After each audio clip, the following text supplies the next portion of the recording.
Bonjour Roni. Shalom Nathalie. Roni Akrish, historien, philosophe, avec qui nous commentons la Haftara de la semaine. Nous avons cette semaine à commenter la Haftara Para, qui est lue le Shabbat de la vache rousse, Para Adouma, qui porte sur la purification, puisqu'il s'agit de purifier, de parvenir à une purification du peuple d'Israël par les cendres de la vache rousse. Donc ça, c'est la Haftara, la paracha. Est-ce que tu peux nous faire le rapport entre la paracha et la Haftara de la para? Parce que tout simplement, dans Yecheskel, chapitre 36, il est question de l'impureté, mais d'une impureté qui n'est pas celle dont il est question dans le texte. Alors justement, on a deux sortes d'impureté. On a l'impureté habituelle qui est liée toujours à la mort, la femme pendant ses menstruations, ou celui qui a touché un cadavre. Enfin, dès qu'il y a de la non-vie ou de la mort, le rapport on a entre impureté. les deux, il est lié Et à si la on a mort. de l'impureté morale Mais c'est la mort de quelque chose. Ah, alors Je crois qu'au moment où le Mikdash est, le temple est, c'est de la mort, de l'impureté, de la mort en tant que telle, qui est la plus grande des Toumas, des impuretés. Et l'impureté dont il est question dans Yecheskel, chapitre 36, c'est le fait que le peuple n'étant plus sur sa terre, est mis en exil, il y a quelque chose de la nation, du peuple, qui est en train de mourir. Oui, c'est ça, en quelque sorte, qui est mort. À ce point-là, c'est important pour le peuple d'être sur sa terre. Oui, voilà, on va y aller. C'est dans la Haftara noir sur blanc. Je veux dire, on n'a pas besoin d'être véritablement de grands exégèses. Il suffit de lire le texte de Yecheskel pour essayer d'entendre. Le texte nous parle quand même de moralité. Ces enfants ont souillé celle-ci par leur conduite et leurs actes. Oui, ça comme c'est la souillure d'une femme dans son impureté. Donc là, ça c'est la raison. C'est la raison pour laquelle Dieu va les mettre en exil. Oui. Maintenant, une fois qu'ils sont en exil, que se passe-t-il? Alors, je te laisse. Alors, il est écrit, à propos de ce que tu as rappelé, il a répandu les versets 16, 17, etc. J'ai donc répandu mon courroux sur eux à cause du sang qu'ils ont répandu sur la terre. On rappelle l'inceste, l'idolâtrie, le meurtre, etc. Je les ai disséminés parmi les nations, c'est donc un châtiment. Mais, arrivés chez les nations où ils devaient venir, ils ont profané mon saint nom. Regarde, verset 20. Oui, de la profanation de mon saint nom. Et là, quelle est la question que l'on doit se poser? En quoi profane-t-il mon nom? Alors, en quoi ont-ils profané le nom de Dieu? Et que veut dire profaner? Profaner en français, c'est salir en quelque sorte. Mais profaner en hébreu, c'est lechalel. Halal. C'est vide. C'est le vide. C'est chaloul. C'est ce contenant qui a perdu tout contenu. Ils ont oublié l'esprit des choses et l'esprit Alors, du il dit,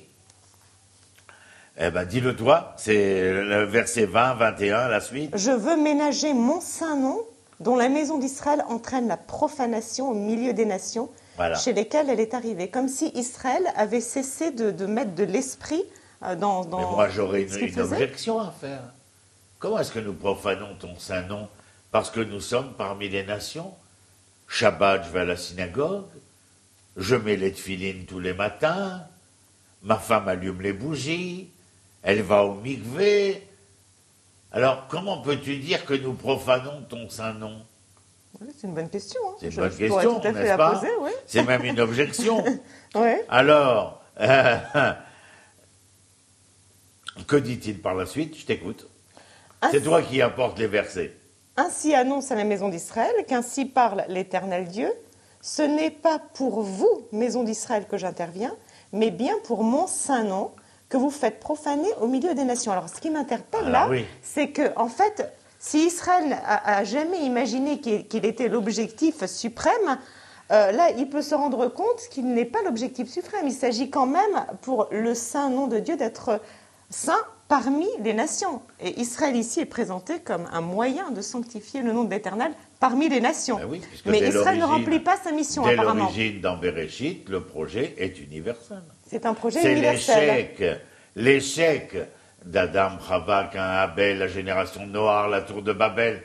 C'est cet échec qui amène Abraham à relever le défi. Mais à l'origine, il n'y a pas de Juifs, il n'y a pas d'Israël, il n'y a pas d'Hébreux. Il y a un homme. Il y a Adam. l'universel qui est à même de devoir remplir haut et fort le projet de l'Éternel, le projet créateur de l'Éternel. Projet pour les nations. Et là, l'Éternel dit, ce n'est pas pour vous que je fais cela, c'est pour mon projet que je fais ça. C'est-à-dire que ce qui va se passer, alors que vous profanez mon saint nom parmi les nations, et nous allons expliquer comment, eh bien, je vais devoir agir et réagir, c'est-à-dire ne pas vous laisser continuer à profaner mon saint nom. Réagir comment? Mais parce que je vais vous sortir de là où vous êtes. Il faut que je vous ramène au pays, non pas parce que vous le méritez, oh là là, non point. Vous êtes bien loin de mériter le pays d'Israël. Mais je vais vous ramener pour une seule raison. Réaliser. Pour que les concrétiser. nations reconnaissent. Absolument. Absolument. Quel grand étonnement. Le 14 mai 48, Yud Beyar Tafshinchet, lorsque du haut de la tribune du musée de Tel Aviv, veille de Shabbat, David Ben Gourion annonce au monde, alors Nathalie, que les fumées de Birkenau n'ont pas encore disparu, que les cheminées sont encore chaudes. 14 mai 48, 3 ans après la libération des camps d'extermination, les cheminées sont encore chaudes. Le monde entend. Tu imagines l'antinomie? 6 millions de morts. Un événement qui... 60 millions de morts concernant la Seconde Guerre mondiale, 6 millions, l'extermination, la solution finale du peuple juif. Et Papy aux cheveux blancs, hirsutes, vient déclarer la naissance de l'État d'Israël. L'autre avait voulu en finir avec les Juifs. Non seulement il n'en finit pas avec les Juifs, mais voici qu'Israël revient sur le devant de la scène. Vous comprenez que ce n'est pas grâce à vous. C'est moi qui fabrique tout ça. Et vous savez pourquoi? J'ai un projet. Shaoul avait pensé qu'il pouvait faire ce qu'il voulait, tu te rappelles, on l'a vu ensemble. Et Shmuel lui a dit, mais l'éternité d'Israël ne se démentira pas. Vous aviez pensé que vous seriez à même de pouvoir fourvoyer mon projet. J'ai des moyens que vous n'avez pas. Et mon projet est revenu sur le devant de la scène. Dorénavant, à partir de ce 14 mai 48 à 14 heures, le monde va ne parler que de vous. Vous serez sur le devant de la scène. Vous serez, vous ferez les gros titres des journaux. Voilà, alors, on continue. Et alors, bon, là, il s'agit de l'État, mais il parle aussi du peuple lui-même. Oui, de toutes vos souillures, de toutes vos abominations, je vous purifierai, je vous donnerai un cœur nouveau et j'insufflerai en vous un esprit nouveau. Donc tout à l'heure, tu nous disais halal, chiloul et halal. Tu as avancé beaucoup. Avant cela, il aurait fallu dire Verutseti otrem itor hagoyim ki chilaltem et shem kochi ve'emor lahem eleam Hashem u'miartzu yatsu. Et je vous ferai sortir un Aaron. Oui, c'est exactement ça. Je vous ferai sortir de parmi les nations. Je vous rassemblerai de tous les parmi pays. lesquels vous avez profané mon saint nom. Et là, il y a la réponse qu'on attendait. L'objection que j'ai faite. Comment est-ce que nous avons profané ton saint nom? On va à la synagogue, on a acheté la boucherie cachère, on a mis nos enfants à l'école juive. Et lui de venir et de dire Behemor lahem, Eleam Hashem u'miartzu yatsu. Lorsque les nations vous montraient du doigt et disaient voici le peuple de l'Éternel, et de sa terre, ils ont été exilés. Ça, c'est la profanation. Avec votre talet, magnifié par vos téphilines, et sortant de la boucherie de chez Lilo, vous profaniez mon saint nom par le seul fait que les nations, les membres des nations, se trouvant de l'autre côté de la rue, sur un autre trottoir, disaient « Hé,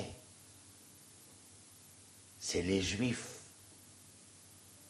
D'ailleurs, quand ils voulaient être méchants, et je ne sais pas si c'est vraiment être méchant que de dire ça, réfléchis, retourne dans ton pays, retourne dans ton pays.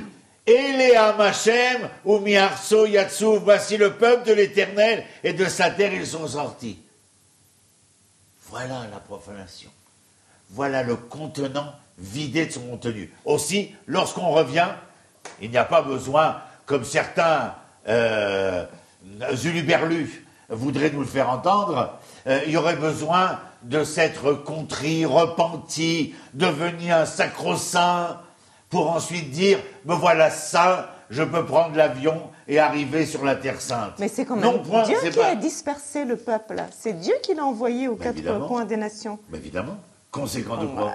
De ses fautes, ok.